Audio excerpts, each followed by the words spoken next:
Imagine a player, right, whose career for years was just full of those whispers. What if? Mm-hmm. What if he could just stay fit? Exactly. What if he could finally unleash that incredible talent we all saw glimpses of? And then, boom, that same player delivers a season that's just, well, phenomenal. Utterly dominant, yeah. So dominant, the whole football world is suddenly talking about him for the Ballon d'Or, the biggest individual prize. It's more than just a comeback, isn't it? It's like a complete transformation. He's totally flipped the script. He really has. Moving from, let's be honest, sometimes frustrating talent to this absolutely indispensable force. Yeah, absolutely. So today, we're diving deep into the incredible journey of Ousmane Dembélé. He's a 28-year-old French forward, and honestly, he's built a truly compelling case for the Ballon d'Or this year. Our mission here is to, well, take you through it all.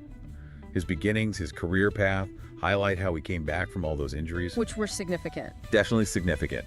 And then really unpack this phenomenal 2024-25 season that puts him right at the top of that Ballon d'Or conversation. And for this deep dive, we've got some great sources lined up. We're looking at official stats, club reports for the season. The hard numbers. Exactly. Plus insights from major outlets, the likes of The Guardian, ESPN, BIN Sports. And we've also got the official press releases, right, from PSG and UEFA about his awards this season. Yep, those two. And some broader encyclopedic profiles to give us that full context. It's a solid base. Okay, so to really get this transformation, we need to rewind. Back to the start.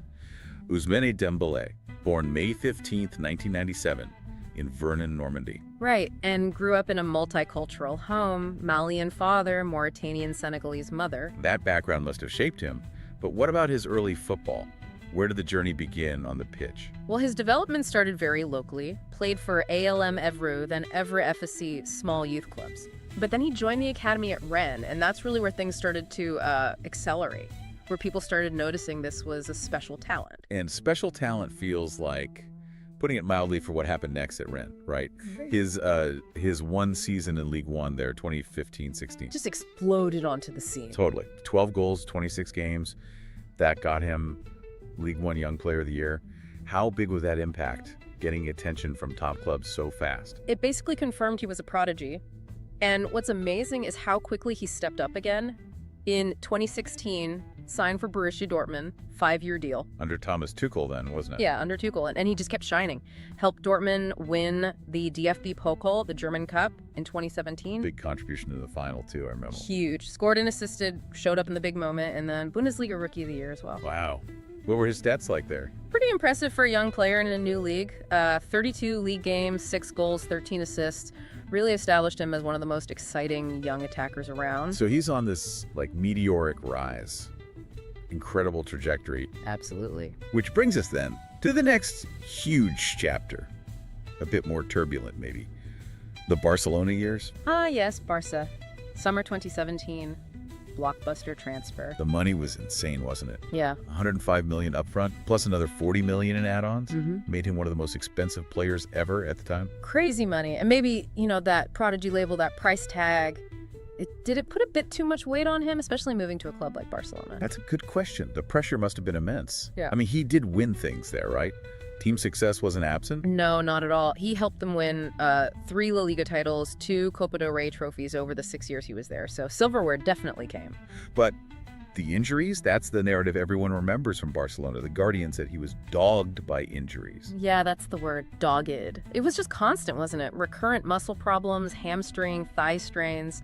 Always seemed to be weeks or months on the sidelines. It must have been incredibly frustrating for him and for the club. What was the feeling around it? Just bad luck, or were there other factors maybe? Training, lifestyle? It was debated a lot.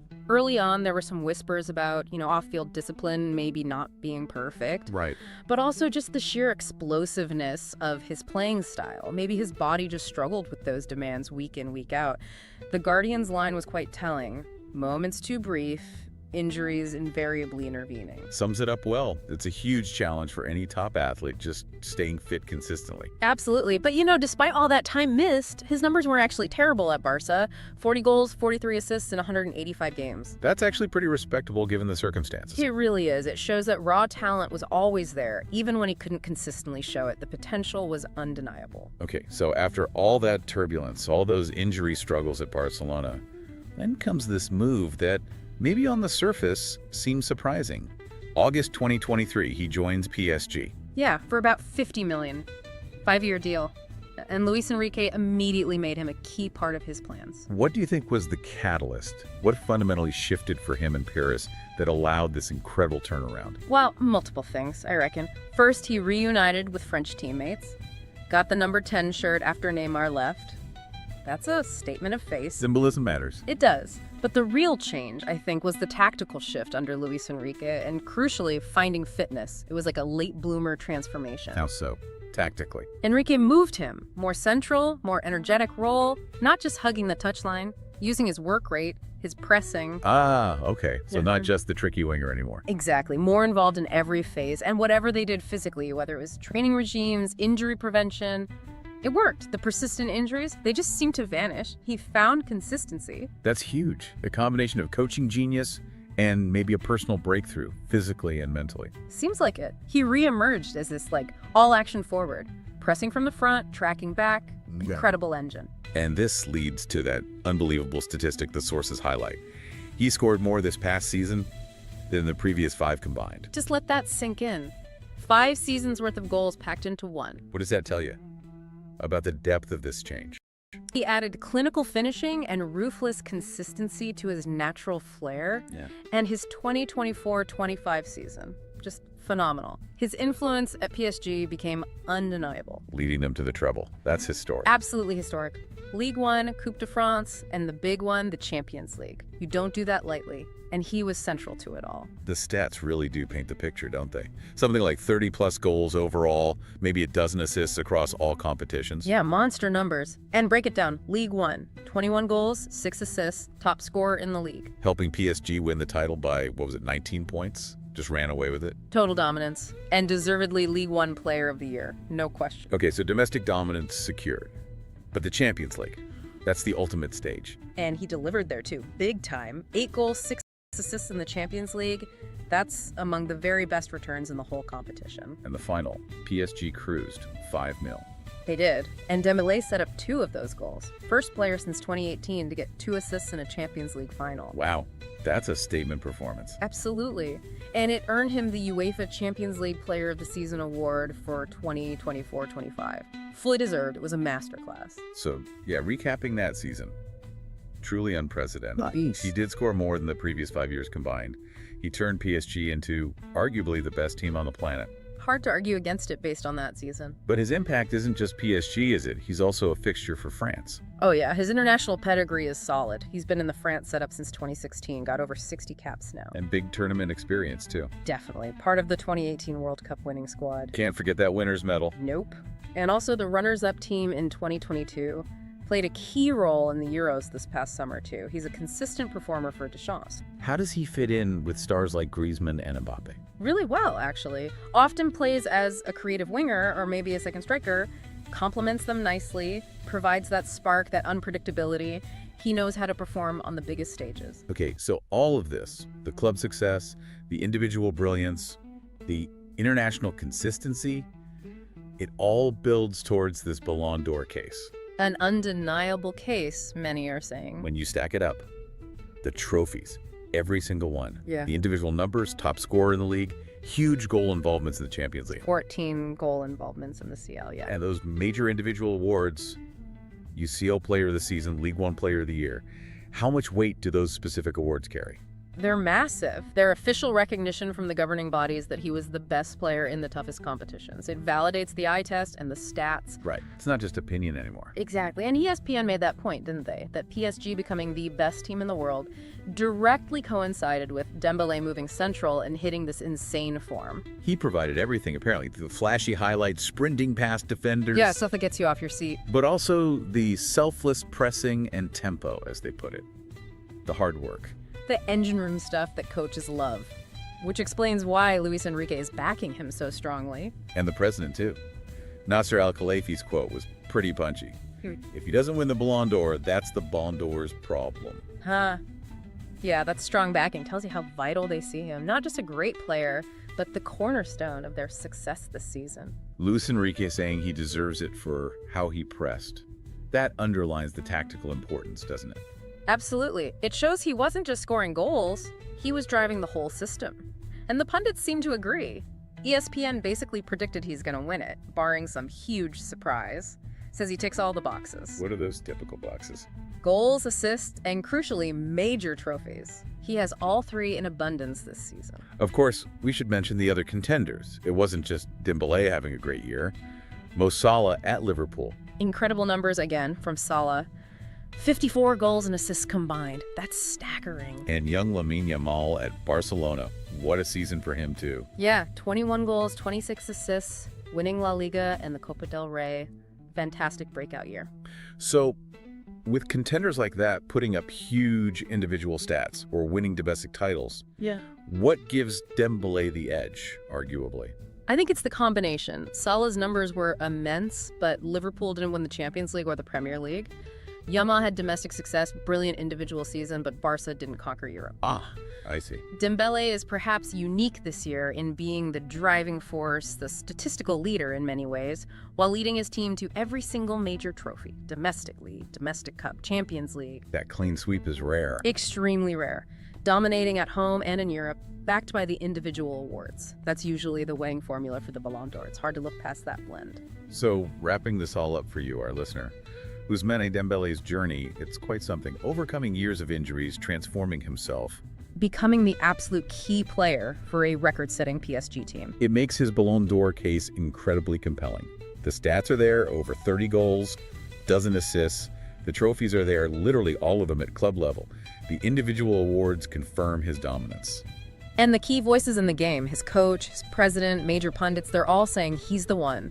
His form this past season puts him right at the front of the queue, maybe even ahead of the other contenders. It really is a remarkable story, not just talent, but resilience, adaptation. Which leads to maybe a final thought for you to ponder, considering how he totally reinvented his game, conquered those injuries, and led PSG to unprecedented success. Yeah. What does Ousmane Dembélé's 2024-25 season really tell us about the power of a player's mindset? And maybe just how crucial the right coach, the right system can be in unlocking potential that maybe even seemed dormant? Definitely something to think about. The synergy between player and coach there seems key. Absolutely. A fascinating case study. Welcome to another deep dive. Today we're plunging into the incredible story of a football phenomenon. He's got the entire sports world buzzing. Lamine Yamal. Just 17 years old, the Barcelona winger, and we're going to explore why so many people are already talking about him as a really serious contender for the 2025 Ballon d'Or, even comparing him to some of the absolute giants of the game. Yeah, and what's truly remarkable about Yamal isn't just, the immense talent, which is obvious. It's the sheer speed of his rise at such a young age. It's just incredible. So we're going to unpack just how quickly he's gone from, let's say, promising prospect to a genuine global superstar. And for this deep dive, we're drawing on quite a range of sources: official club profiles, news articles, lots of reputable sports coverage from places like ESPN. It gives us a pretty full picture. All right, let's get into it then. Let's start with Yamal's personal story, where he comes from. He was born July 13, 2007 in Espluc de Llobregat, Spain, and grew up over in the Rocafonda neighborhood of Mataró near Barcelona. And what really stands out, I think, is how proud he is of his multicultural roots. His father's Moroccan, his mother's from Equatorial Guinea. And you can actually see both flags on his boots. It's a nice touch. It really is. There's also that you might remember when he scored his very first goal for Spain, he flashed 304 with his hands.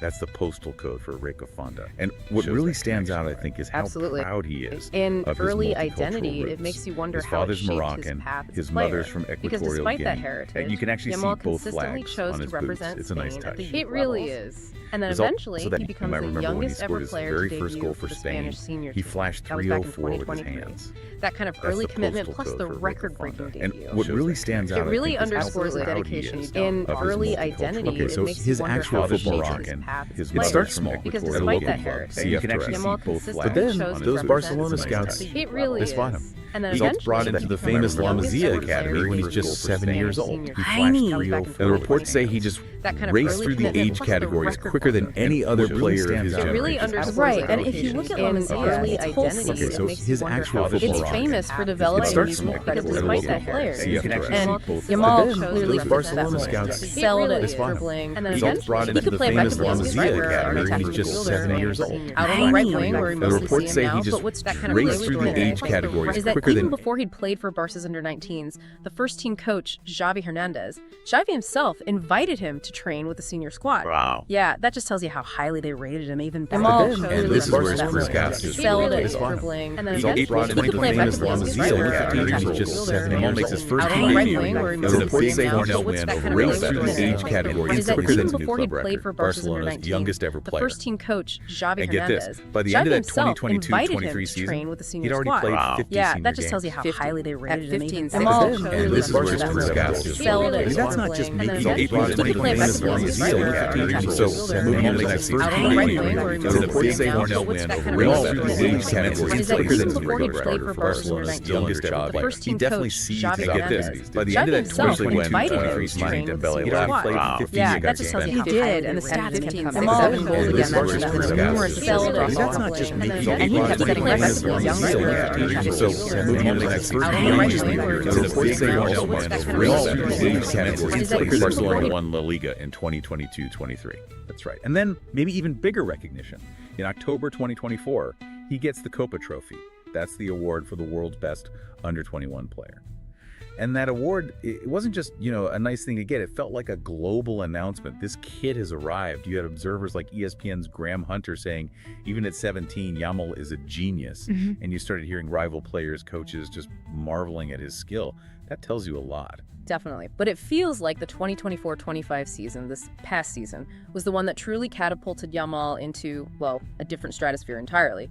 He became a full-time, nailed-on first-team fixture, especially under the new coach, Hansi Flick. Okay, let's dive into the numbers for that season because they are genuinely astounding for someone his age. By spring 2025, Yamal had scored 9 goals and provided 13 assists just in La Liga. That made him the league's top assist provider. Top provider across all competitions, Nailed on Champions first-team League fixture, Copa del Rey especially included. under the He new totaled coach, an Hansi incredible Flick. 18 goals. Okay, and let's 21 dive into the numbers assists. for I that mean, season. these aren't because just they are good for his genuinely, age numbers. They astounding for reflect a someone his age. massive By contribution spring both scoring 2025, and Yamal had creating scored 9 for goals a and top provided European 13 side. assists just in La Often Liga. he was their that main made him the creative league's spark. top assist And provider. crucially, it wasn't just the individual Top stats provider. flashing. Across all Barcelona competitions, captured Champions a League domestic fixture, treble. Copa del Rey Especially in included. He La Liga, totaled an Copa del incredible Rey, and 18 Spanish. goals. Okay, and let's dive 21 into the numbers assists. for I that mean, season 25. And Yamal was absolutely central to that success. No doubt. Barcelona's own website notes, under Hansi Flick Lamine had a spectacular 2024-25 campaign on his way to a domestic treble with Barca. He delivered in the big moments too. Shone in the Copa del Rey final, absolutely vital in the La Liga title run-in. So his individual brilliance translated directly into the team lifting hardware. Which is key, right? His performances earned him La Liga's best under-23 player award, deservedly so. And pundits widely praised him, some arguing he was the league's best player overall that season. What's really fascinating, and for this Ballon d'Or chat, those individual stats directly led to team success. That's always a huge factor in these awards. It wasn't just flashes, it was consistent match-winning impact. And alongside the club's success, Yamal just kept turning heads on the international stage with Spain. It felt like every time he played, he was breaking another record. Youngest ever player, youngest ever goal scorer for Spain. Yeah, and put it in perspective, 2024, he gets called up for the Euros, Euro 2024, and he's starting games for Spain at just 16 years old. It's staggering. And remember, before that, at youth level, he started for Spain U17s, scored 4 goals at the 2023 U17 Euros, but then the Nations League in 2024. He was absolutely outstanding. Scored a brace 2 goals in that absolutely wild 5-4 semifinal win over France. I mean, think about that. Scoring twice in a game like that against the world champions as a teenager, that wasn't just a stat. It was him saying, I belong here. Huge statement. It was. Now, Spain did end up losing the final to Portugal, but Yamal's performances, holding his own against top players like Benzema, Pogba, it really impressed everyone. So his international contributions, both youth and senior, they've definitely added significant weight to his growing reputation and, well, his Ballon d'Or case. Okay, so with this insane workload club, country, big games, you have to wonder about his physical condition, right? Form and fitness. He's been remarkably consistent, it has to be said, though there was one notable injury scare. December 2024, he picked up a minor ankle injury, a grade 1 sprain, in a Copa del Rey match. Barcelona said he'd be out for 3 to 4 weeks. That must have made the Barca fans hold their breath a bit. Oh, for sure. And it does make you wonder, doesn't it? How does a player, especially one so young, playing so many minutes, bounce back quickly and maintain that elite level? But he seemed to use that time well. Rested up, returned fully fit in early January 2025, just in time for the Spanish Super Cup. Coach Hansi Flick quickly confirmed Yamal was, quote, ready to go for the semis. Good news for them. Definitely.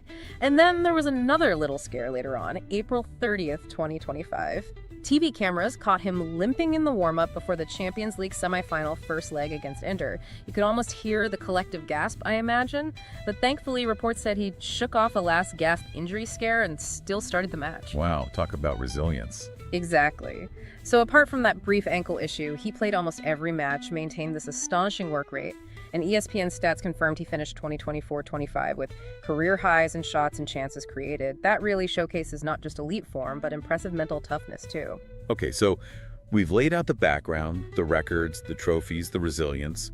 Given everything we've just discussed, what does it all actually mean for his Ballon d'Or chances? All these achievements, they seem to combine to make a very, very strong case for Yamal as a top contender in 2025, right? I think that's fair to say. Yeah, many pundits, many odds makers, they rank him right up there among the top candidates. Football 365, for example, had him listed as the #2 favorite, just behind Dembélé, and he even topped some power rankings at points during the season, ahead of massive names. So the real question becomes, how does he truly stack up against the other big stars vying for the award this year? Right, let's get into those comparisons. Okay, let's break them down. First, probably the favorite for many. Ousmane Dembélé at PSG. He has an undeniably potent argument. He won the Champions League with PSG in 2025. That's the big one. And he wasn't just on the team. He was arguably the tournament's talisman, PSG's key man, scored heavily throughout. Football 365 noted he has done what Neymar, Messi, and Mbappe failed to do, win the Champions League with PSG. And they call him the massive favorite. So his edge is clear. That Champions League trophy and his major contributions to winning it. That's a powerful case for Dembélé, no question. But, for people focusing on just how unprecedented Yamal's season was, how does Yamal's case counter that CL win? Well, Yamal, by contrast, has the La Liga title, the Copa del Rey, the Supercopa. But yeah, no Champions League trophy this season. However, his supporters will argue that Yamal's sheer potential, combined volume of goals and assists he produced at age 17, it's just unprecedented. Winning the league, the cup, the Super Cup, and dominating internationally at 17, for many, that's at least as remarkable, maybe more so than Dembélé's Champions League win. Especially when you factor in that age gap and the historical context. It's not just trophies versus stats. It's weighing this raw, almost unbelievable potential being realized now against peak form achievement from an established star. It's kind of a classic Ballon d'Or dilemma, really, just amplified by Yamal's age. Interesting way to put it. Okay, who else is in the mix? What about Jude Bellingham at Real Madrid? Right, Bellingham. Still a massive talent, obviously. And he had a strong case in 2024 with trophies for Real, but 2025 specifically, he added fewer new honors to his name. Real Madrid didn't repeat as La Liga or Champions League winners in 24-25.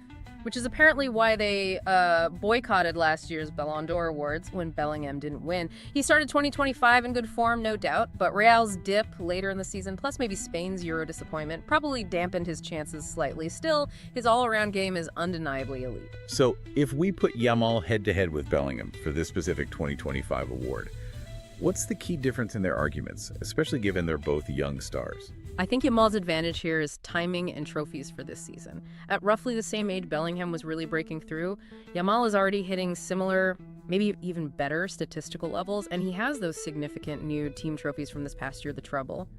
A lot of football analysts argue Yamal's current trajectory just looks steeper, more explosive right now.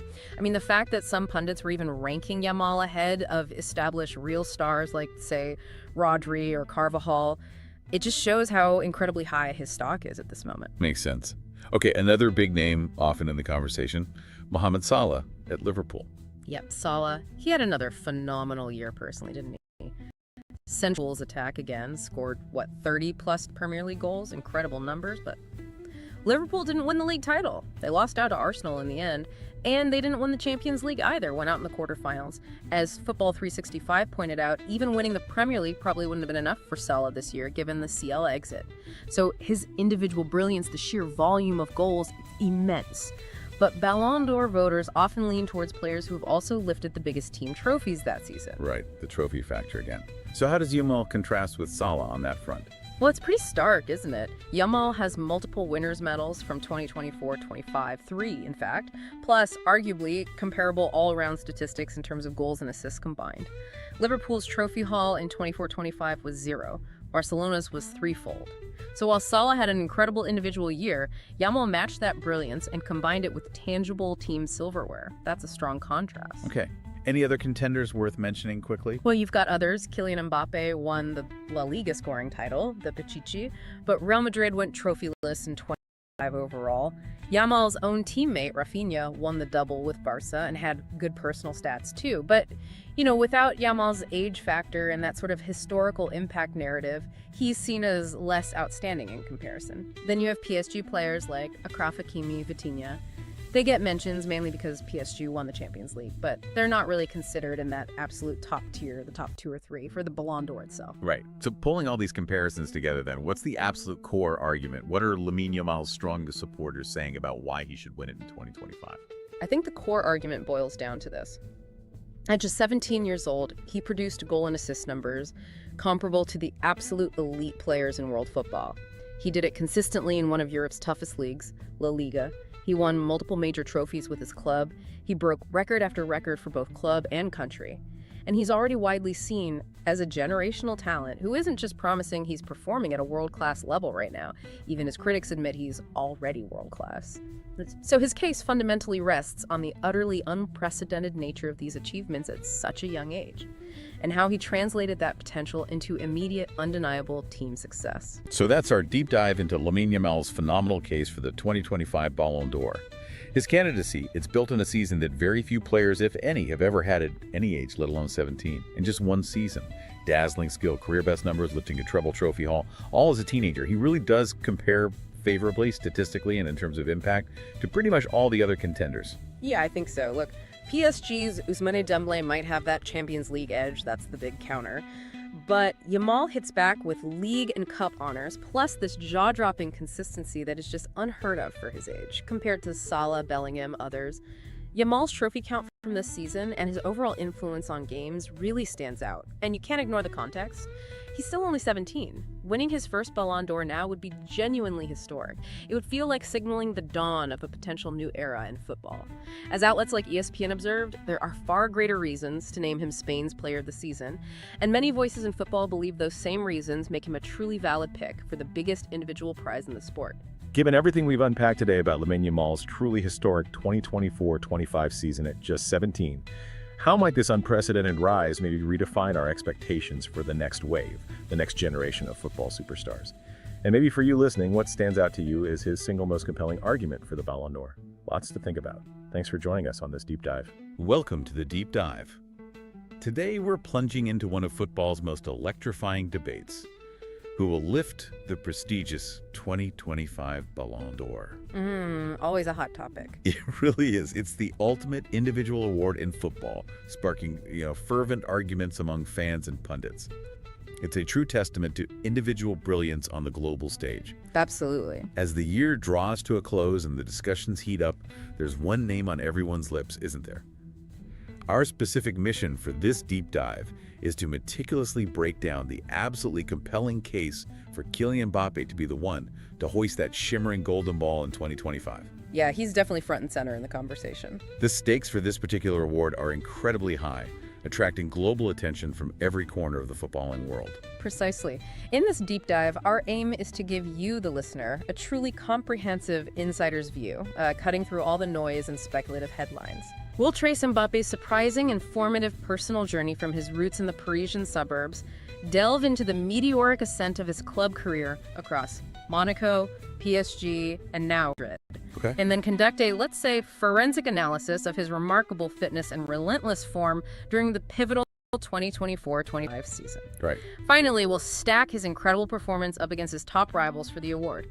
We're not just listing facts, we're building a cohesive narrative of a player at the peak of his powers. Okay, so let's unpack this. Our mission is clear.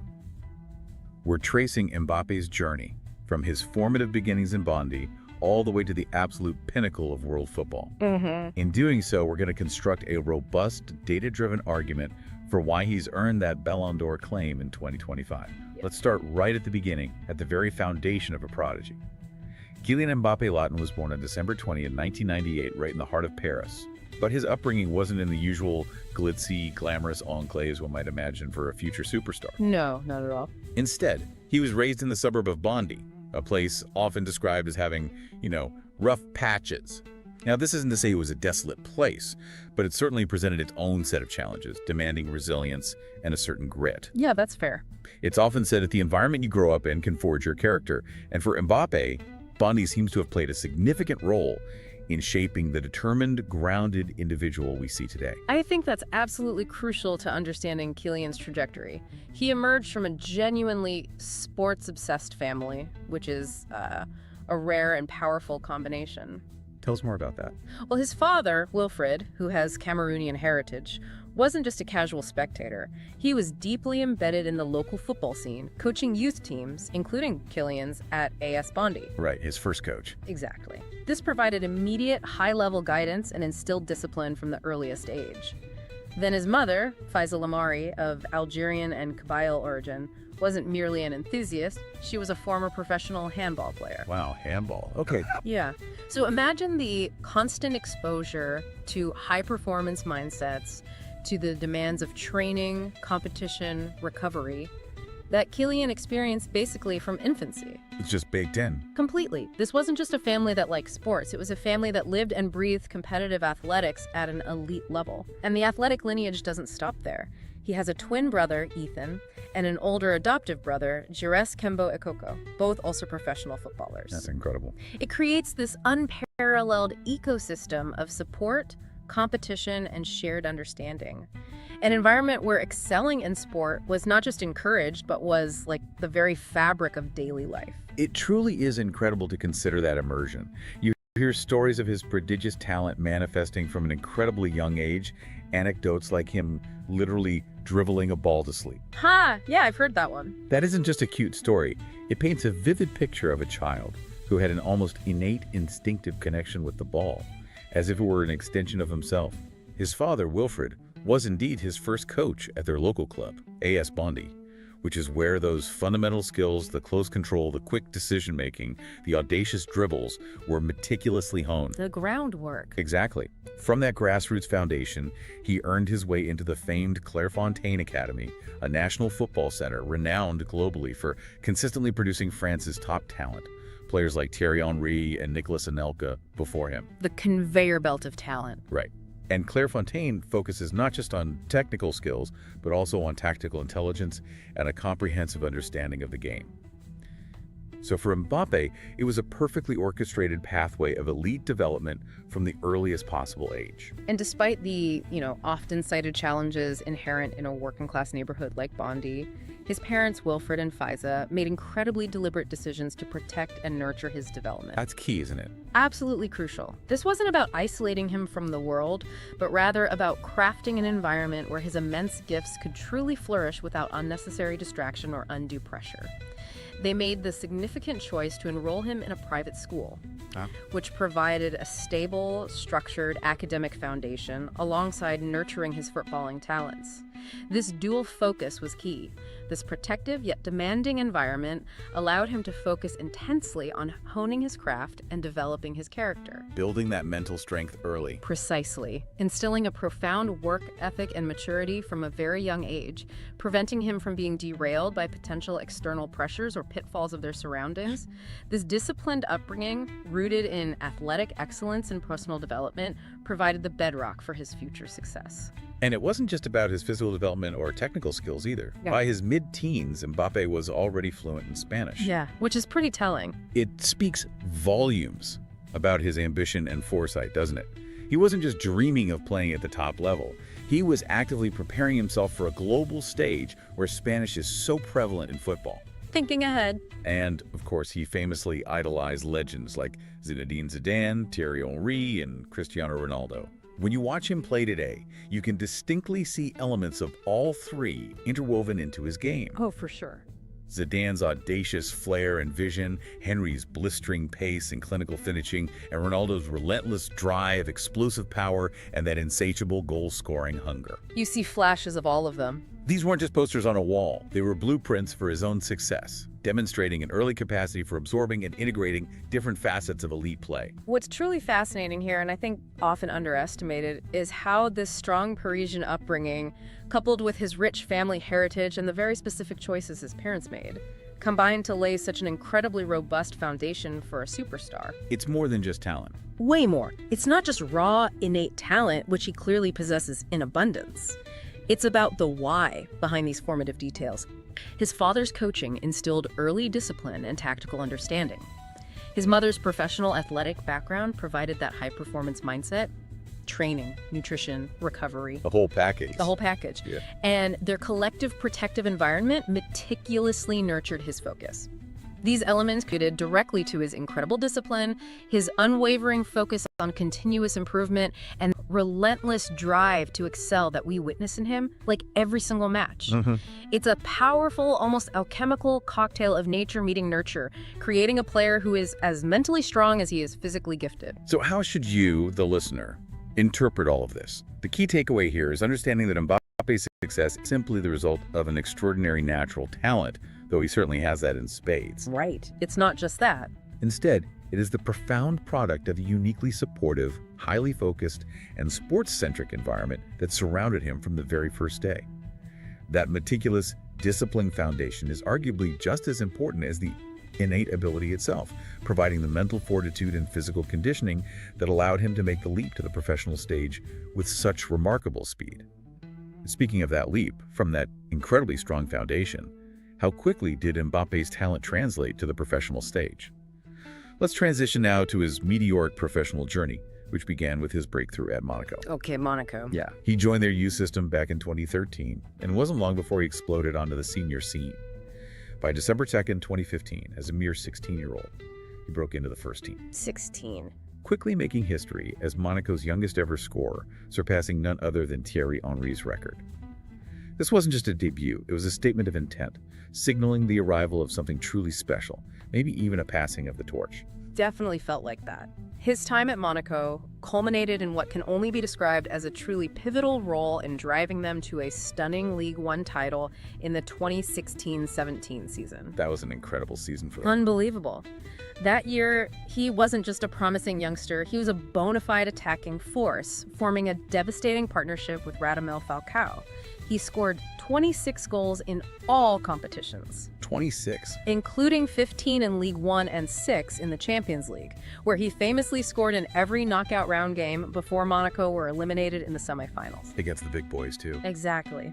This performance cemented his reputation not just as a talented player, but as a generational talent. I mean, a player who comes along once every generation, someone whose skill, composure, and potential are truly unprecedented for their age. Yeah, that term gets thrown around, but it fit him. It really did. It wasn't just about his goals. It was the audaciousness of his dribbles, the maturity he showed in high-pressure Champions League ties, and the way he consistently delivered on the biggest stages, even as a teenager. And that rapidly growing reputation, that undeniable talent, led to one of the most significant and talked about transfers in football history. In 2017, at just 18 years old, he made the monumental move to Paris Saint-Germain, PSG. The big one. It started as an initial loan with an option to buy, which then became permanent for a reported 180 million. Just think about that. Mind-boggling figure. It instantly made him the second most expensive player ever at the time, behind his new teammate Neymar, and unequivocally, the priciest teenager in football history. This wasn't just a transfer, it was a seismic shift in the footballing landscape. Huge pressure. Immense pressure on his young shoulders. His achievements at PSG are, frankly, extensive and underline his dominance in French football. He amassed an incredible 6 League One titles during his tenure there. 6 titles. 6, a testament to his consistent goal-scoring and attacking prowess at the heart of their team. He also lifted 4 French Cups, including a domestic quadruple in the 2019-20 season, winning Ligue 1, the Coupe de France, the Coupe de la Ligue, and the Trophée des Champions. Cleaning up domestically. Completely. Individually, he comprehensively rewrote the club's record books, becoming PSG's all-time leading scorer with 256 goals in 307 appearances, and a record League One goal scorer. Just staggering numbers. Beyond the domestic scene, he also played a crucial, often singular role in leading PSG to their first ever Champions League final in 2020. Right, they fell just short there. They didn't win the trophy, but his consistent performance on that elite stage, often carrying the team's attacking burden, proved his elite capabilities against the very best in Europe. He was the undisputed focal point of their attack, consistently delivering under immense pressure, truly blossoming into one of the world's most feared forwards. And then, the saga that captivated the football world for years finally concluded. His highly anticipated move in mid-2024 to Real Madrid, and notably, on a free transfer after his contract with PSG expired. The will he won't he in that went on forever. Exactly. This wasn't just a player changing clubs.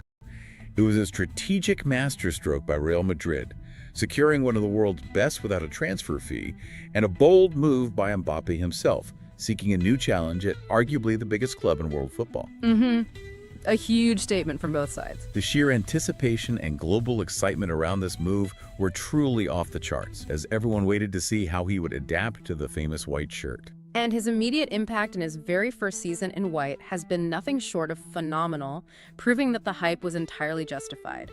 He didn't just adapt, he hit the ground running, racking up honors straight away. Like what? He scored in and won the UEFA Super Cup and the FIFA Intercontinental Cup in 2024, demonstrating his knack for delivering in crucial moments right from the start of his Madrid career. Scoring in finals already. Right away. What's more, he didn't just score. He shattered the club record for goals by a player in his debut season, a record previously held by legends like Cristiano Ronaldo and Frank Puskas.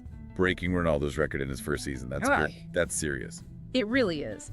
This wasn't just a handful of goals. It showcased just how seamlessly he integrated into one of the world's most demanding clubs and immediately became their talisman. And if that weren't enough, he also claimed the Pichichi Trophy as La Liga's top scorer with 31 goals. 31 league goals. And the coveted European Golden Shoe for netting the most goals across Europe's top leagues, proving his individual goal-scoring prowess extended across an entire continent. Okay, so here's where it gets really interesting.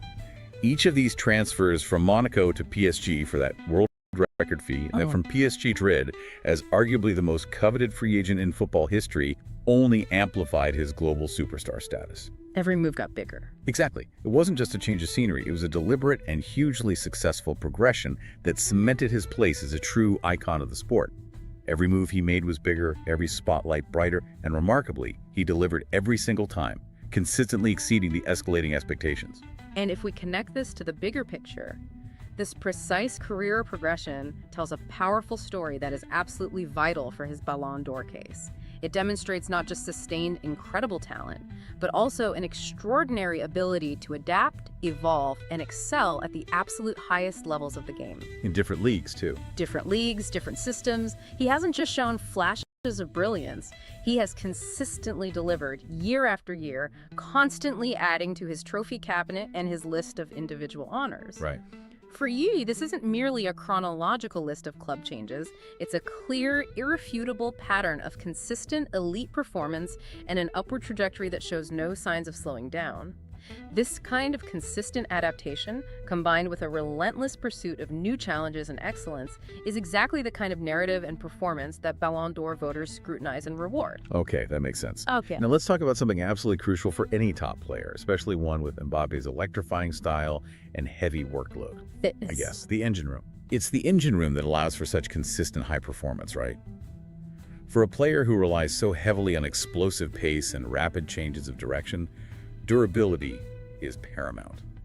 I can state directly that Mbappe's fitness in the 2024-25 season has been nothing short of excellent. Which is remarkable, really. Especially impressive given the heavy workload he carries for both club and country across multiple competitions. You're absolutely right to highlight fitness as a cornerstone of his Ballon d'Or case. Despite the intensity of his game and the sheer volume of matches, he plays routinely 50-plus games a season, plus international commitments. The only notable hiccups in his 2024-25 season were genuinely minor muscle issues. Okay, what were they? Well, for instance, in October 2024, he experienced a slight hamstring problem that briefly kept him out of a France squad. But it's vital to note that France manager Didier Deschamps himself immediately confirmed it was not serious, more of a precautionary measure. Sensible management. Exactly. Speaks volumes about the proactive, careful management of such a valuable asset. And then, in December 2024, there was another instance that briefly caused concern among fans. A left thigh injury during a Champions League group stage match against Atalanta. I remember that. Again, while initial headlines might have caused a flutter, club doctors were quick to clarify the situation, listing it only as a day-to-day muscle injury. Key distinction there. Right. It's a key distinction from a more severe tear or a long-term absence. It indicated something they could manage on a short-term basis with targeted recovery protocols rather than a debilitating issue. And crucially, this is arguably the most important part of this discussion when considering a Ballon d'Or candidacy. None of these setbacks sidelined him long. He wasn't out for months. No. This is absolutely paramount for a player aiming for the world's most prestigious individual award. He wasn't spending months on the treatment table, losing rhythm, or missing crucial fixtures. By the new year, following the winter break, he was demonstrably back at full strength. Firing on all cylinders again. Yeah. Exactly, showing no lingering effects or reduction in his explosive power. In fact, his ability to recover quickly and maintain peak performance is emphatically highlighted by his staggering output. He finished the 2024-25 campaign with an incredible 43 goals in all competitions. 43 goals. 43. That's a testament not only to his consistency as a scorer, but also to his physical resilience, the quality of his medical support, and his impeccable fitness. You simply cannot hit those kinds of numbers if you're constantly battling injuries or struggling with long-term recovery. And it speaks volumes about the level of trust and strategic management from his new club, Real Madrid, and specifically manager Xabi Alonso. Good point. We even saw Alonso carefully manage Mbappe at the very end of the season, specifically resting him as a precaution in a Club World Cup group game once their progression was secured. Smart move. This wasn't because of a serious active injury. It was a proactive, calculated decision to ensure he remained in absolutely peak condition for the truly critical matches and final stretches of the season. It's a clear indicator of his immense value and the meticulous care taken to maintain his availability. And this consistent availability raises an important question. Why is this detail about his injury record and rapid recovery so vital for the Ballon d'Or case? Tell us. Well, it absolutely underscores his reliability and his ability to consistently contribute at an elite level throughout an entire grueling season, dismissing any lingering concerns about his durability that might have emerged from minor knocks. So he was there. He was there. For you, the listener, this means his stellar season wasn't just a series of brilliant flashes or periods of excellence interrupted by significant time on the sidelines. Instead, it was a sustained, high-level output across all competitions, demonstrating his endurance and robust physical condition. He was available, he was fit, and crucially, he was performing at an extraordinary level for virtually the entire campaign. That kind of consistent availability and output is a cornerstone of his incredibly strong claim. Okay, with that rock-solid fitness foundation established, let's transition now to the specifics of his truly extraordinary 2024-25 season. We're going to move beyond just overall goal tallies and really dive into the detailed accomplishments, the individual awards, and the direct impact that made this year so remarkable for Kylian Mbappe. Right, let's get into the nitty-gritty. In La Liga, his performance was simply dominant, a masterclass in consistent goal scoring. He netted an astonishing 31 goals in just 34 games. 31 and 34. That's lethal. Securing the Pichichi or La Liga Golden Boot by a truly wide margin. The runner-up, Robert Lewandowski, was So several remarkable goals for behind Kylian him, Mbappe. illustrating Let's get into the Mbappe's nitty-gritty. clear superiority In La Liga, front of his goal. performance was simply And that dominant, prolific a tally masterclass didn't in just top consistent the goal charts scoring. domestically. He It netted an also astonishing earned him the 31 coveted goals in European just Golden 34 Shoe, games. 31 and recognizing 34. him as That's the lethal. highest scorer in all of Securing the the Pichichi or La The Liga Golden Golden Shoe. Boot That's by a massive. truly A wide truly margin. remarkable The individual runner-up feat that Robert places him Lewandowski alongside was So the several remarkable goals for behind Kylian him, Mbappe. illustrating Right, let's get Mbappe's into the award nitty-gritty. signifies In La sustained Liga, his excellence at performance the was very simply highest dominant. level of continental club football, showing he wasn't just good in Spain, but the best across the continent. And his impact wasn't confined to the league, was it? Not at all. In the Champions League, he added another 7 goals to his tally. This included crucial strikes in both legs of the round of 16 against Borussia Dortmund, showcasing his undeniable knack for scoring when it truly matters on the biggest European stage. Big game player. Exactly. For instance, his late equalizer in the first leg saved Real Madrid from defeat, and his early goal in the second leg effectively killed the tie. When you look at the full picture, Real Madrid's official statistics list him with 31 La Liga goals, 7 Champions League goals, and vital strikes in every cup competition, including 2 finals, totaling an incredible 44 goals on the year across all fronts. 44 goals overall. That's just Staggering output for any player, let alone one integrating into a new club and facing the immense pressure of a debut season. But he wasn't just scoring right. You mentioned assists, too. Yeah, what's also important to highlight is that he wasn't just a pure predatory goal scorer. as some might perceive him. Yeah. He also significantly contributed assists, frequently setting up teammates from his fluid attacking position, often operating from the right wing berth or as a central striker. Adding that creative element. Absolutely. His ability to draw defenders, then provide a perfectly weighted pass, or simply deliver a dangerous cross, shows his all-around impact on the attacking play. This versatility in his offensive game, combining both finishing and creation, adds another significant layer to his Ballon d'Or argument, demonstrating his comprehensive influence on Real Madrid's attack. And his individual brilliance absolutely translated into immediate team silverware, which is always a strong marker for the Ballon d'Or. Crucial point. He notably scored in the UEFA Super Cup final against Europa League winners Atalanta, which Real Madrid won decisively. And then again in the FIFA Intercontinental Cup final against River Plate, which they also lifted. 2 finals, 2 goals, 2 trophies. With Mbappe scoring the opening goal in both victories, these are direct match-winning contributions to securing immediate trophies for his new club, showcasing his ability to deliver on the biggest stages and ensure instant success in those one-off high-pressure games. To put his individual heroics into proper context, though, Real Madrid, while strong, had a season that fell just short of their usual domestic dominance. Right, they didn't win everything. No. They finished second in La Liga with 89 points, just behind fierce rivals Barcelona, who ultimately won the league title with 91 points after a tense run-in. Close race. Very close. Real Madrid were also runners-up in both the Copa del Rey and the Spanish Super Cup, losing closely contested finals in both. In the Champions League, while Mbappe was outstanding, scoring those 7 goals and leading them deep into the competition, the team reached the quarterfinals before being eliminated by eventual finalists Manchester City in a tight 2-legged tie. So the team success wasn't quite peak Real Madrid, maybe. Not quite the domestic sweep or the Champions League win, no. But while the team didn't sweep all domestic honors or lift the Champions League, Mbappe's individual numbers, his consistent availability, and his direct impact in the finals they did win are incredibly impressive.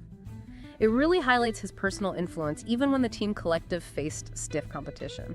And on an individual level, his exceptional performance throughout the season was also recognized with a well-deserved spot in the La Liga Team of the Season, voted on by players and coaches alike. Recognition from his peers, that always counts. Absolutely. This solidified his status as not just a top scorer, but one of the standout, most impactful players in one of Europe's toughest and most technically demanding leagues.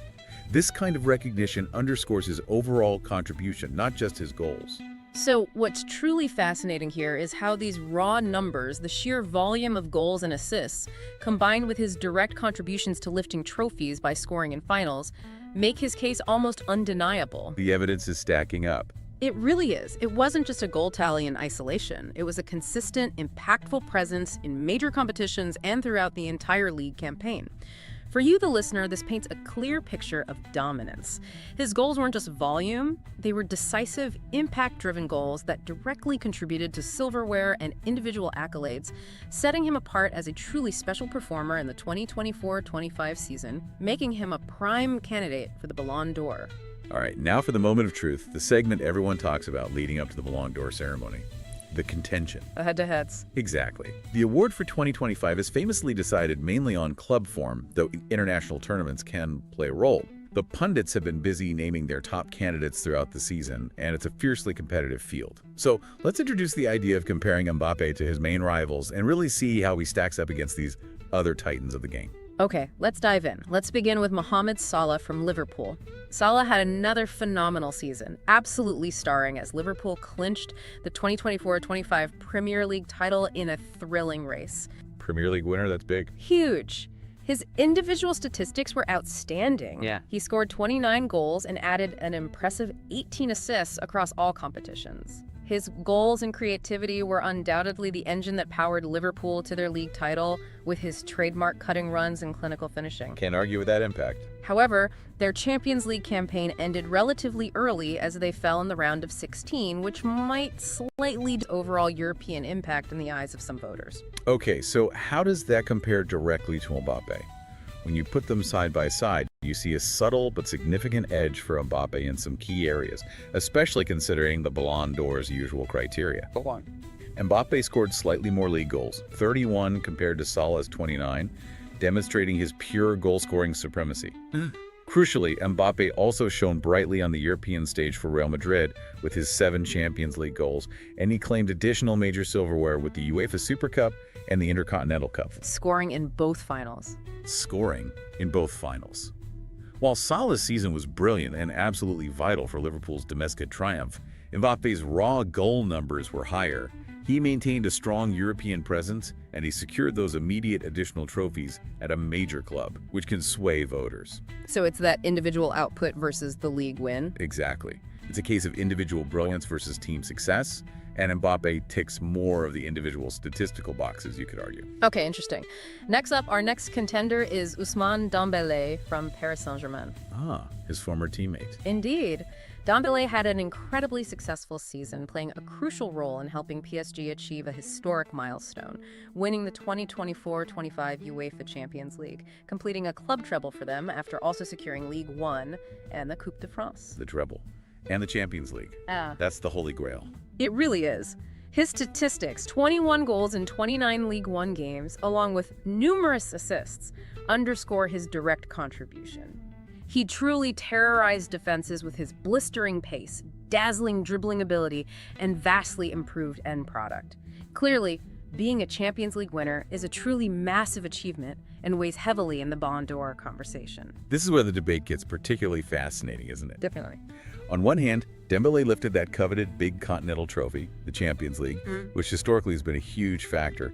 On the other hand, Mbappe, remember, was the undisputed driving force behind Real Madrid's exceptionally strong season, even if they ultimately fell short of the Champions League trophy and La Liga title themselves. Right, the European Golden Shoe winner. Exactly. Mbappe led Europe in scoring, won significant individual awards like the Golden Shoe and Pichichi, and delivered relentlessly and consistently all season long. So you have the Dembélé with the team's biggest club prize, while Mbappe boasts arguably more individual statistical dominance and a relentless, consistent output that fueled his team's entire campaign. So the choice for voters here often boils down to a philosophical question.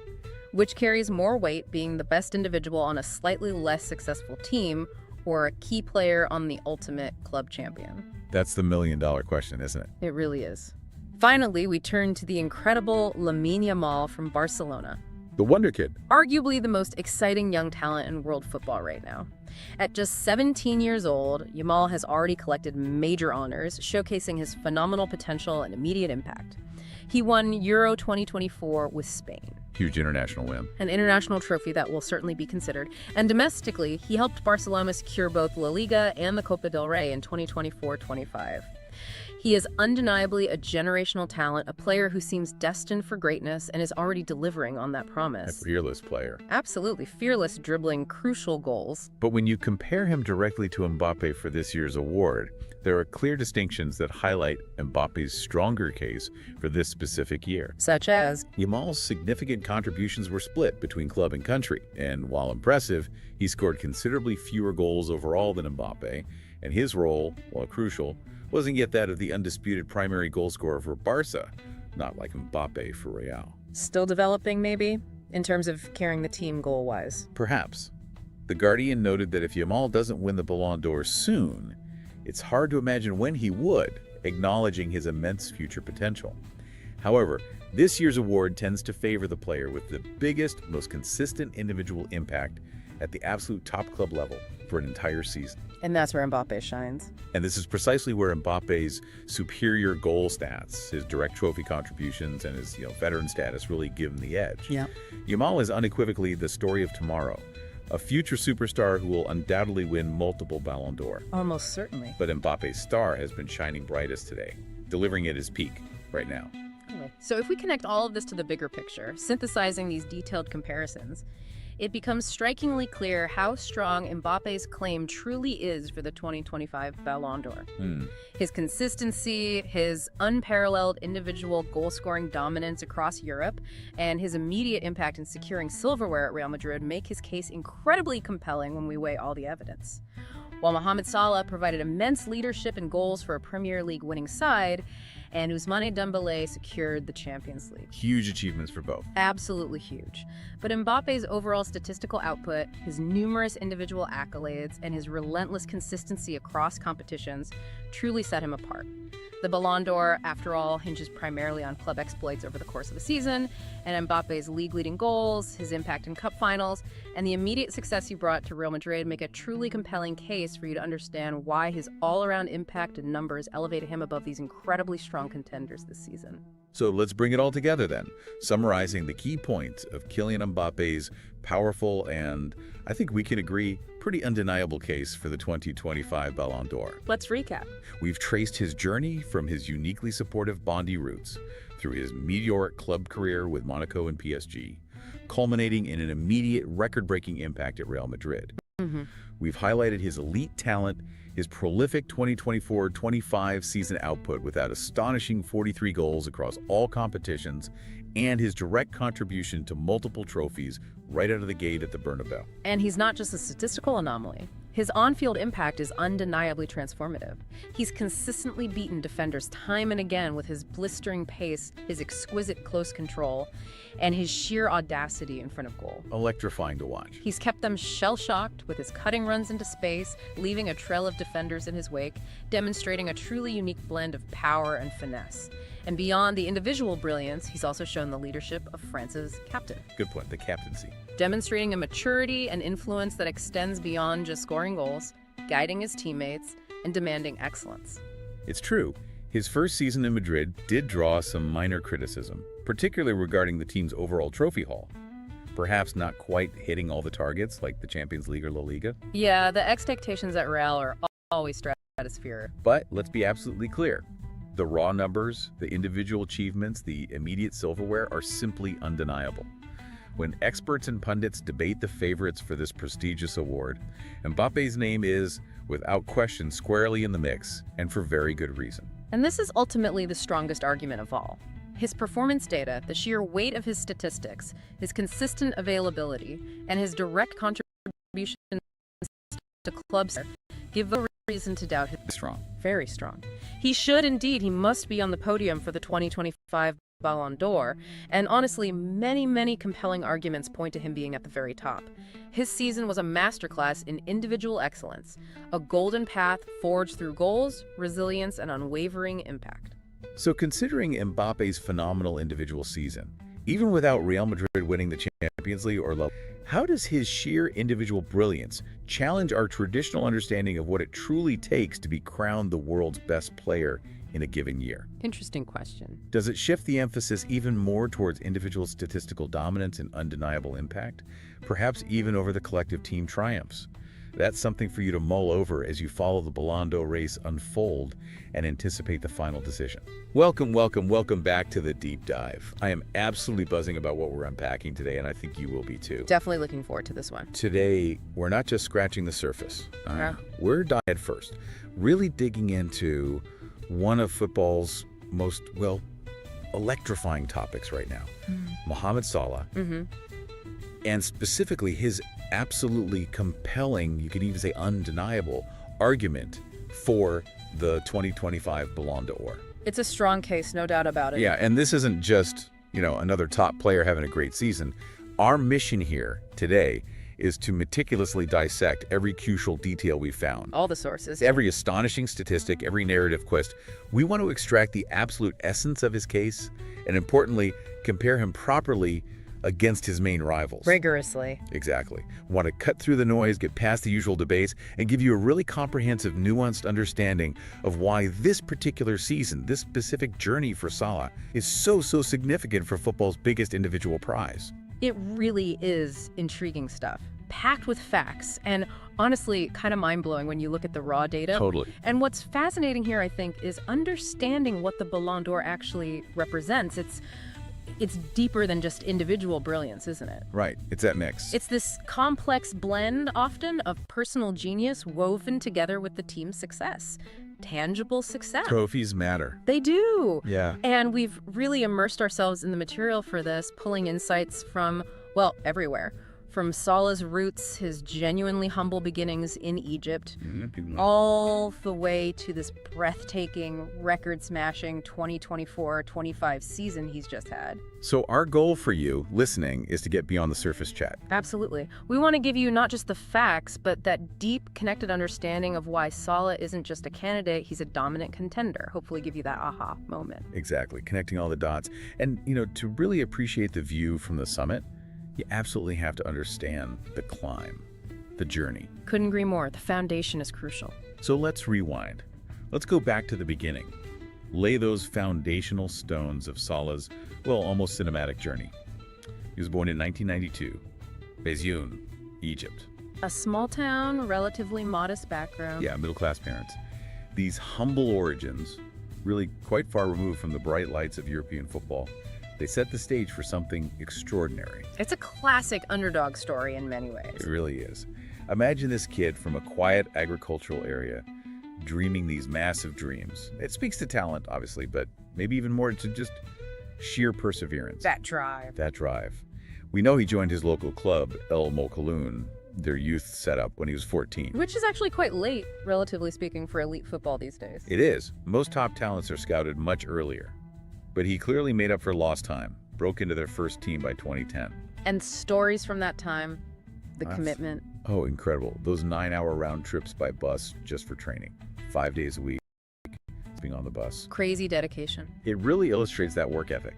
Choosing football over sleep, basically. That same engine we still see today, those tireless runs. And that dedication, combined with the obvious talent, it started making waves, didn't it? European scouts started noticing. Yep. Specifically, Swiss Giants FC Basel. That was the big leap, wasn't it? Summer of 2012. A pivotal move. And he didn't just go there to make up the numbers, he hit the ground running. Immediate impact. Helped them win the Swiss Super League title first season. Right. And personally, he was voted the Swiss Golden Player that season. That's huge for a young player adapting to a new country, a new league. Absolutely. It really showed his quality straight away. And if we connect this to the bigger picture, like you said, the whole career, this early success wasn't just a flash in the pan. Yeah, it felt significant even then. It was a clear indicator, a real foreshadowing of the potential he had, a glimpse of the world-class player he was going to become. Basel was proof he could excel on the European stage. And here's where his journey gets really interesting, because Basel was just chapter 1 in Europe.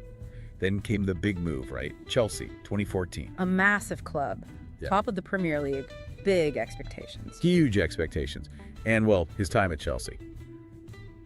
It wasn't a disaster. He showed flashes, but it didn't quite ignite, did it? No, it seemed like a tough fit, lots of competition for places, maybe the physicality, the defensive demands under Mourinho at the time. Like a specific tactical setup. But even that challenging period was crucial for his development, looking back. You think so? How?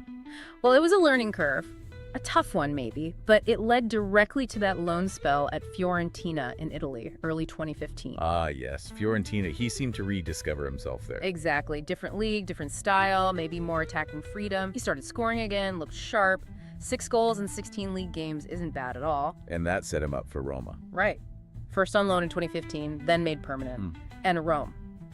That's where Salah really, truly blossomed into this devastating attacking force we know now. He was incredible for Roma. Sources often point to Luciano Spalletti, the manager then, giving him that confidence, that tactical freedom to really use his speed and finishing closer to goal. And that 2016-17 season at Roma. Yeah. Wow. That was the real turning point, wasn't it? Absolutely critical season for him. What were the numbers again? 19 goals and 13 assists in Serie A. Just phenomenal output. Combination of scoring and creating. And deservedly Roma's Player of the Year. Totally. So if we connect this back, the Basel experience, the challenges at Chelsea, finding his feet again at Fiorentina, exploding at Roma, all of that built the player Liverpool eventually signed. Exactly. It forged the resilience, the tactical smarts, the refined skills. It wasn't a straight lineup, but those they prepared him for the absolute top level. He learned to adapt, overcome. Made him the complete package. Pretty much. Which brings us perfectly to that pivotal moment. July 2017, Liverpool signed Mohamed Salah. And the rest is, they say, tree. This was an explosion. A phenomenon is the right word. It sent shockwaves through the Premier League. 32 goals in his first Premier League season. 32.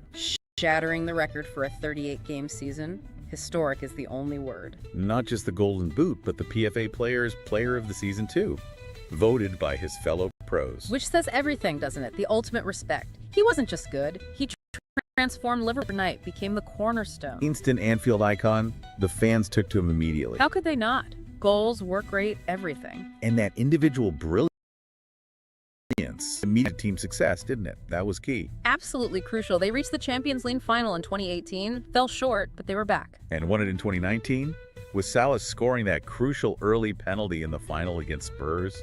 Ice cool. Huge moment. Then the Premier League title in 2020, ending that 30-year wait. He was central to all of it. Became a serial winner, as the sources call him. Just look at the medals since 2017.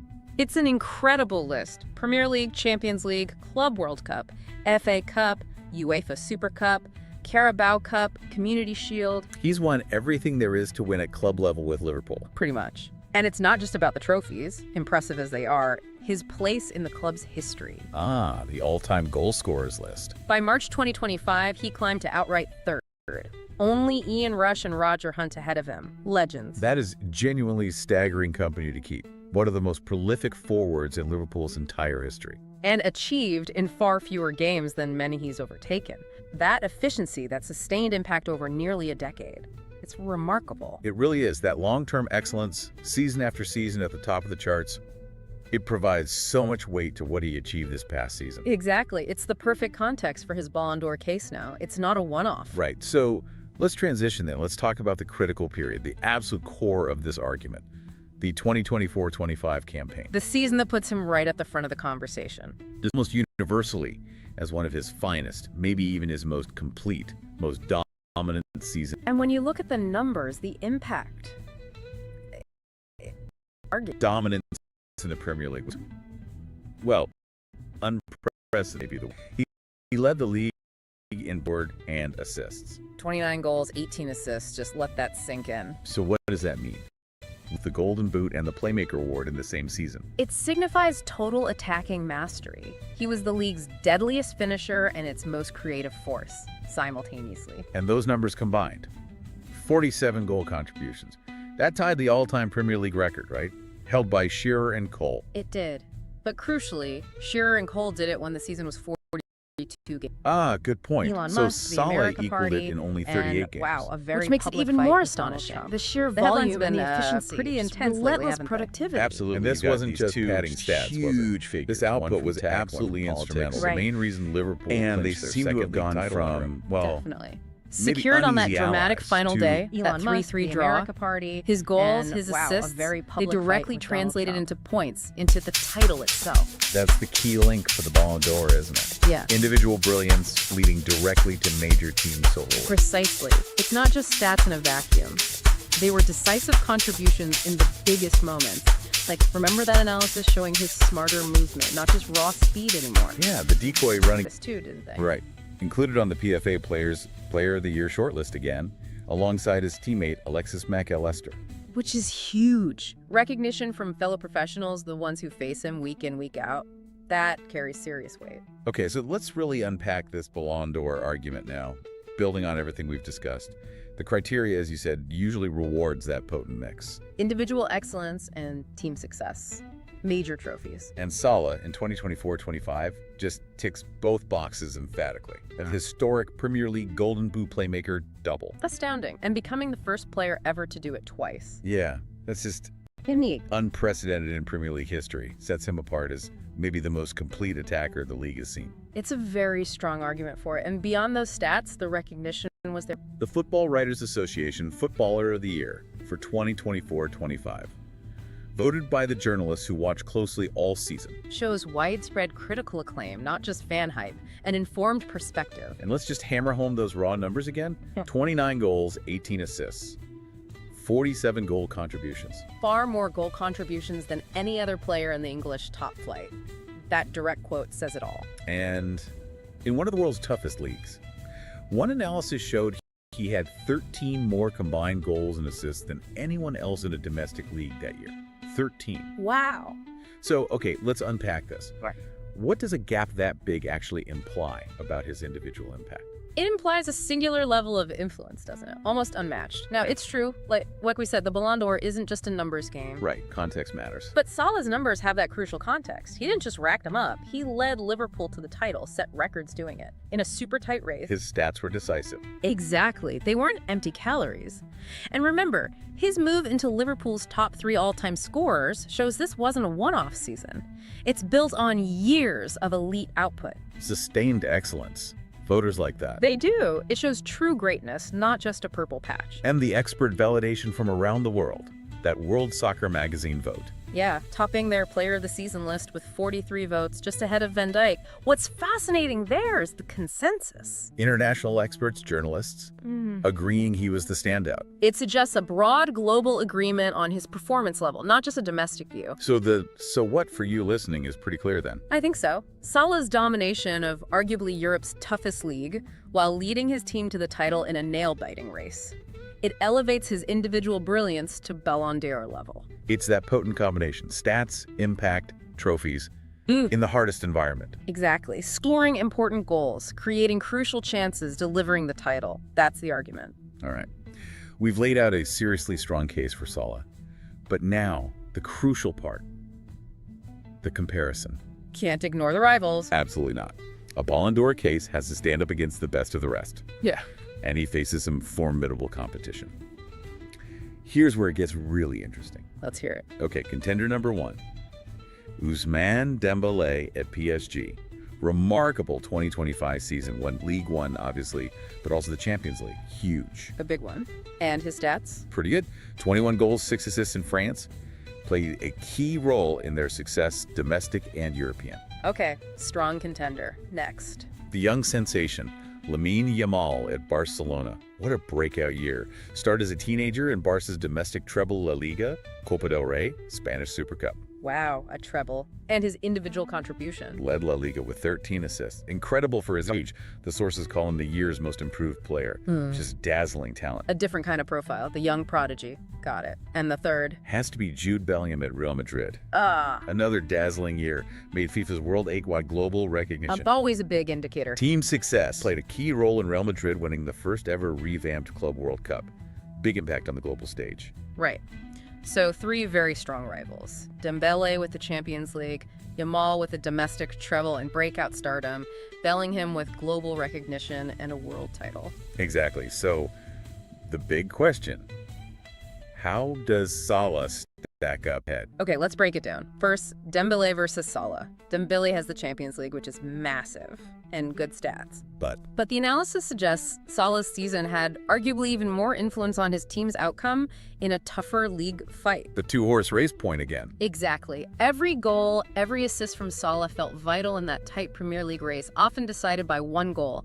PSG's League One dominance, winning games by 3+ goals, often it's just a different context. Champions League is huge, but that relentless league grind. It often carries more weight for this award, reflecting season-long consistency under pressure. Makes sense.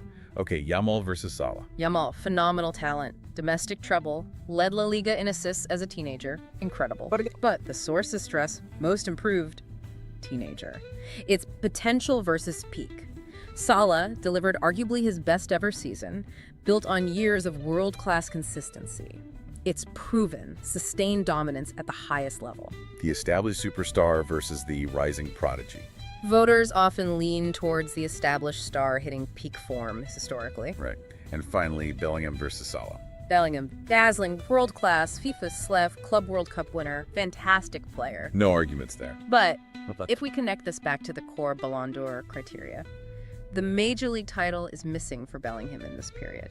Whereas Salah has the Premier League. Exactly. The Club World Cup is significant, yes, but that league title, especially one won so dramatically in arguably the world's toughest league, often tips the scales. It shows that week in, week out dominance over 38 games. Okay, that league title is a massive differentiator. It really can be. And when you quantify the individual edge, those estimated total goal involvements for Salah. What were they again? Around 37 goals and 24 assists. Something like that, across all competitions. Roughly 61 direct goal involvements. That number likely puts him significantly ahead of all those rivals for the full season. That's a huge gap in direct contribution. It's substantial. He wasn't just scoring or creating, he was doing both at an elite level consistently everywhere. And the Premier League record, too. Tying Shearer's 4 Golden Boots. Another piece of history. And doing it while winning the league by a hair's breadth just underlines how crucial every single contribution was. These weren't empty stats. They were title-winning stats. Precisely. He rose to the big occasions too, scoring in Derby's decisive matches, proved his big game mentality again and again. So, when you put it all together, Salah's 2024-25 resume. It's just compelling, you could say, bordering on unassailable, won the toughest league, top scorer, top creator, anchored the team, highest scoring team in England. And compared to the others, Dembélé and Yamal had team success, but maybe slightly less individual statistical dominance or impact in as tight a race. Arguably, yes. And Bellingham, phenomenal individually, but lacks that key league title for this specific cycle. And the ballot trends suggest voters are seeing this. The sources indicate he's already on many ballots, and statistically, he stands toe-to-toe with or ahead of the other frontrunners. That blend of stats, trophies, impact, it's incredibly strong. Wow. What an incredible deep dive that was into Mohamed Salah's 2025 Ballon d'Or case. We've really seen how his unique blend, the record numbers, the key trophies, the peer recognition, it all comes together. A powerful combination. It really sets him apart, even in an elite field. He's not just a scorer, not just a creator, he's both. At his absolute peak, leading his team to glory in the toughest league. Delivering under pressure consistently. So what does this all mean for you listening? Well, hopefully you now have a really detailed, fact-based understanding of why he's such a massive contender. More than just the headlines. Exactly. You can engage in those debates on a deeper level now. Yeah. Understanding the data, the context, the narrative behind this historic season, seeing the whole picture. Which leads us to a final thought, doesn't it? A question for you, the listener, to chew on. Go for it. As we debate this Ballon d'Or cycle, considering everything we've discussed about Salah for Liverpool, for Egypt too, does his 2024-25 season make him not just, a deserving candidate, but actually the clear frontrunner? The clear frontrunner. Interesting distinction. Yeah. What specific aspect of his season do you think is the most compelling piece of his argument? Is it the sheer volume of goals and assists, that unprecedented double-double, the fitness, or how his contributions directly won the title? Lots to think about there. Definitely. We encourage you to go back, look at the numbers, consider the context, form your own opinion. There's so much depth there, and the debate, well, it's far from over. Welcome back to The Deep Dive, where we cut through the noise and get right to the heart of what you need to know. Every year, the Ballon d'Or sparks, endless debate. Who truly stands as football's most deserving individual?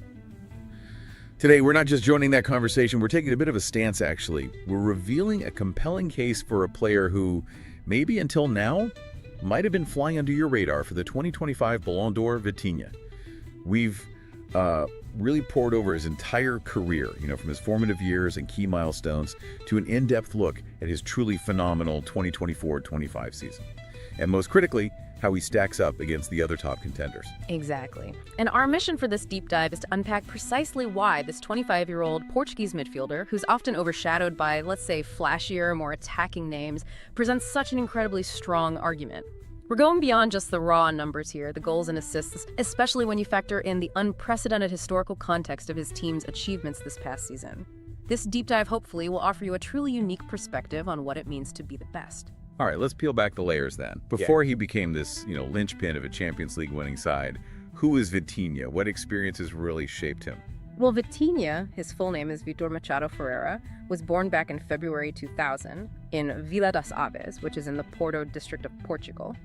And football, it really runs in his veins. His father, Vitor Manuel, was also a professional midfielder, so, it's in the family. Oh, okay. Yeah, Vitinha actually started playing super young, just 7 years old, for Desportivo das Aves, which was his father's old club too. He had a brief spell with Benfica's youth setup, but then joined FC Porto's academy when he was 11. And even back then, growing up around Porto, he quickly got this reputation for his exceptional dribbling, passing, and ball control. Coaches were impressed very early on. A natural creative midfielder. So a really solid foundation then, steeped in Portuguese football culture. But how quickly did that talent translate? How did he make that leap from prodigy to actually tearing it up professionally? Well, his senior career kicked off with his boyhood club, FC Porto. He made his debut for the first team in January 2020. Then, the 2020-21 season, he went out on loan to Wolves, in the English Premier League. Right, I remember that loan. Good experience. Yeah, I think it was valuable experience for him. But it was really when he returned to Porto for the 2021-22 season that he truly broke through. He wasn't just playing, he became like indispensable, a key player. He was instrumental in helping Porto secure a domestic double, winning both the Portuguese League and the Cup. Okay. And that year, he also, quite deservedly, earned the Premier Liga's Best Young Player award. Right, so having conquered Portugal, the big question becomes, could he do it on Europe's biggest stage? That move to PSG, I mean, that's a team notorious for being tough for new midfielders to settle into, isn't it? Yeah. Especially with all those superstars. Yeah, it can be. But he actually seemed to relish the challenge. PSG signed him in June 2022, and honestly, he established himself really rapidly as one of their core central midfielders. By May 2025, think about this, he'd already made 93 league appearances for them, scoring 14 goals.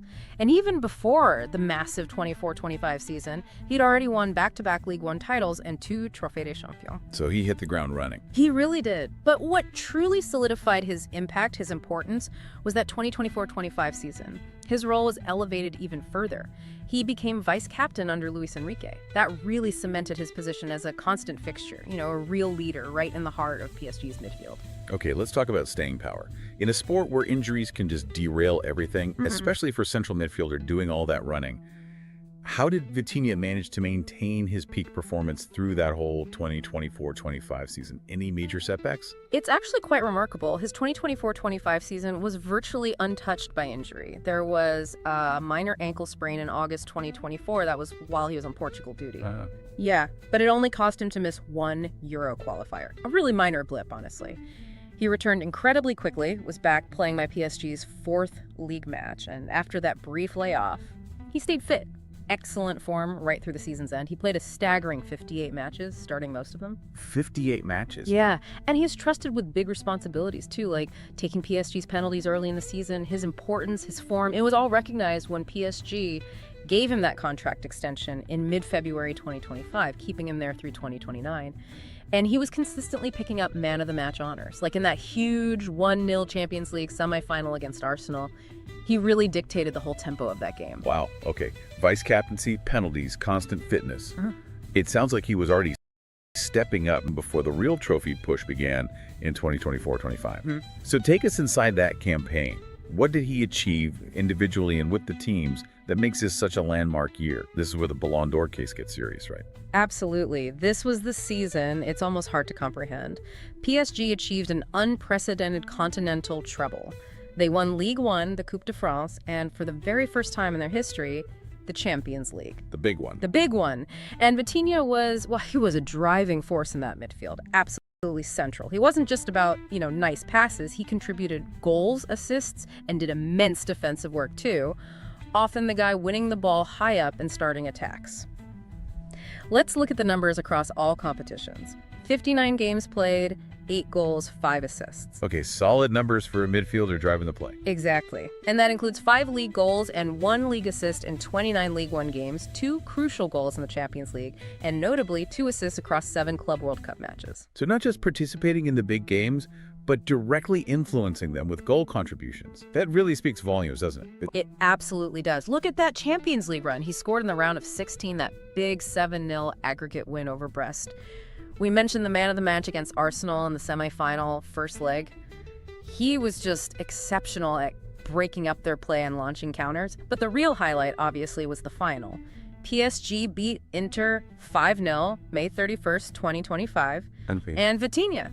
He created the opening goal and then assisted PSG's second, directly involved in putting them on the path to that historic first Champions League title. Incredible. And domestically, of course, he helped PSG clinch their 13th League One title, adding that to the Coupe de France and Trophées des Champions they'd already bagged earlier in the year. Just racking up the medals. And wasn't there even more silverware after the main season finished? The Club World Cup. Exactly. You can't forget that. In June 2025, he starred as PSG went on to win the FIFA Club World Cup. He scored in the semifinal, a 4-0 win against Atletico Madrid. Right. And then he provided an assist in the final against Inter Miami, which PSG won 5-0.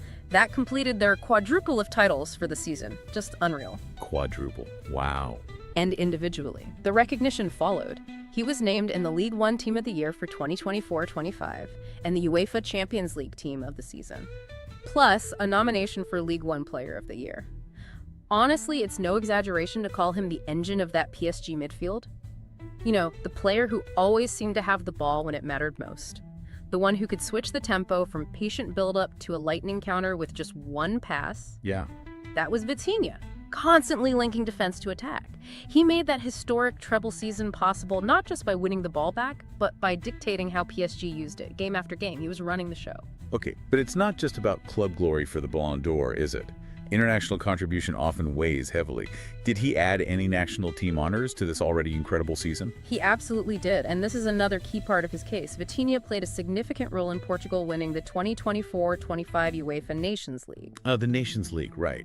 Yeah, he was part of the squad that beat Spain in the final. That was July 2025. And crucially, he converted his penalty in the shootout. So you add another international trophy to that 2024-25 haul. Portugal didn't win Euro 2024, obviously, but getting to the knockouts raised his profile. But that Nations League win, that's tangible silverware with his country. It really stands out. So let's recap. A historic continental treble with PSG, capped off by the Club World Cup for a quadruple, and a Nations League title with Portugal, all in 1 year. That's a trophy cabinet most players, frankly, could only dream of. But we know how these things work. For the Ballon d'Or, there's often that forwards-first bias, isn't there? Goal numbers tend to grab the headlines. So how does Vitinha's incredible trophy-laden season stack up against the other big names, especially those guys with maybe more eye-popping individual stats? It's true. That bias definitely exists. But Vitinha's 2024-25 resume, you have to say, is genuinely unique among midfielders. His absolutely pivotal role in guiding a top team to that continental treble, plus helping his country win a trophy, sets him apart. Let's actually compare him head-to-head with some of the other main contenders. It makes his case clearer. Okay, let's do it. All right, let's start with Mohamed Salah. Another brilliant season for him, no doubt. Dominated the Premier League's individual awards, Golden Boot, Player of the Year, Playmaker of the Year. An astonishing, 47 goal contributions, and Liverpool won the league title. Huge achievement. Massive numbers, yeah. However, and this is key, Liverpool failed a major European trophy, and Salah didn't play in the Club World Cup either. You contrast that directly with Vitinha's collection of major titles, especially PSG's historic first Champions League. That significantly bolsters his case, winning the biggest trophies on offer. Right. It's about the weight of the trophies won, not just the volume of goals in one competition. Precisely. Then you've got his PSG teammate, Ousmane Dembélé. Dembélé had, statistically, a career-best season. 35 goals, 16 assists, incredible numbers, and he won the same PSG trophies as Vitinha, obviously. So same team success, but better individual stats for Dembélé. On the surface, yes, but Dembélé drew some controversy by missing PSG's Club World Cup final. And maybe more importantly, many analysts, when they watched PSG closely, actually viewed Vitinha as the midfield general behind Dembélé's goals. So while Dembélé's attacking output looks higher purely on numbers, Vitinha's overall influence on the team's play, his ability to create the platform for those goals, and the fact he was there for every major final, it gives him, I think, a unique edge. He was the orchestrator. Okay, interesting distinction. What about the young sensation Lamine Yamal at Barcelona? Yamal, what a breakout year for the 18-year-old. He was dazzling, helped Barcelona win La Liga, chipped in with around 9 goals and 5 assists in the league, 5 goals, 3 assists in the Champions League, about 18 goals and 25 assists overall if you count everything. Won a domestic double. Immense talent. Undeniable talent. Absolutely. But Barcelona fell short in Europe again, only reaching the semifinals. They didn't win the Champions League or any international trophies. Vitinha matched, or arguably exceeded, Yamal's silverware haul, remember the treble, plus the Nations League. And critically, Vitinha played a leading central role in every single one of those triumphs, not as a brilliant young prodigy finding his feet, but as the established midfield maestro. Gotcha. And finally, the name everyone always expects in these chats. Kylian Mbappe, his first season at Real Madrid after the big move. Yeah, Mbappe, phenomenal stats again. Moved to Real Madrid for 2024-25. Lit up, won the Pichichi Trophy, European Golden Shoe, added 7 assists. Real Madrid won, and Mbappe was Player of the Year in Spain. End of a truly monstrous season. You can't deny that. It was no title. However, not win the league. They were knocked out. Didn't play any club games in the UCL or the Club World Cup that season because of the timing of his move in competitions. Plus, France didn't win Euro 2024 either. Okay, so missing the biggest European prize. Exactly. So in comparison, Vitinha's accomplishments feel much more team-oriented, and crucially, they include the biggest prize of all, the Champions League. While Mbappe's goal scoring is historic, Vitinha's role in winning new, historic trophies for PSG, especially that first UCL and the Continental treble, presents an incredibly powerful counter-argument when you consider the whole picture for the Ballon d'Or. What's really compelling here is how Vitinha's unique blend that individual excellence as the midfield orchestrator combined with his absolutely pivotal role in unprecedented team success, particularly PSG's first ever Champions League, and that treble, how that truly sets him apart. Sets him apart from players who, had phenomenal individual stats, but ultimately missed out on the most significant team honors of the year. That really brings us to a fascinating conclusion, doesn't it? Vitinha's 2024-25 season, it just wasn't about individual brilliance alone. It's this rare mix of personal excellence and historic team success, all woven together. As PSG's midfield maestro, like you said, he was everywhere. Keeping the ball, creating chances, stepping up in the biggest moments, that Champions League semifinal, MOTM, the assists in the finals. He scored key goals, set up others, and got the recognition on those team of the season lists. And critically, unlike some of the other huge names we discussed, he actually captured the game's biggest prize at Champions League and won multiple major titles: Ligue 1, Coupe de France, the Nations League, all in one absolutely incredible year. So while he might still be perhaps undervalued by pure name recognition compared to some global superstars, the facts, they really speak for themselves. He truly made PSG's historic treble season happen. He was that vital cog, the one that allowed the entire machine to function at such an elite level. So as you listening reflect on this, maybe consider this. How much should the trophy haul, the actual silverware, and the undeniable team impact of a player like Vitinha weigh in an award like the Ballon d'Or, especially when you compare it to pure, raw individual statistics? Does Vitinha's case maybe challenge or even redefine what a Ballon d'Or winner should embody? Does it make a truly compelling argument for him to be winning this whole conversation for the 2025 award? Definitely something to mull over until next time on The Deep Dive.